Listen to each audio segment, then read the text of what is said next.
بسم اللہ الرحمن الرحیم۔ آج ہم 30واں روزہ کے وظائف بتائیں گے۔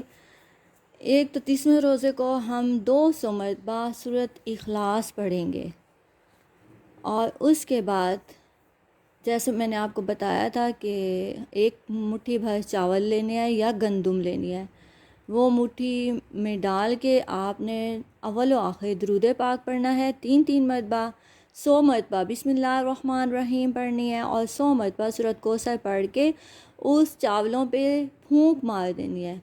پھونک مار کے اس میں سے کچھ حصے چاول آپ اپنے پاس رکھیں گے، باقی آپ چڑیوں کو ڈال دیں گے اور اپنے رزق کے لیے دعا کریں گے۔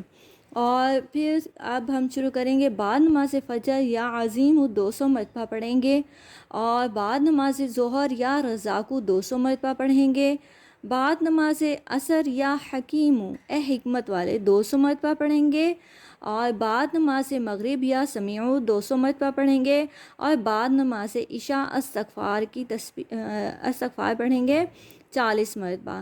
استغفر اللہ الذی لا الہ الا هو الحی القیوم واتوب الیہ۔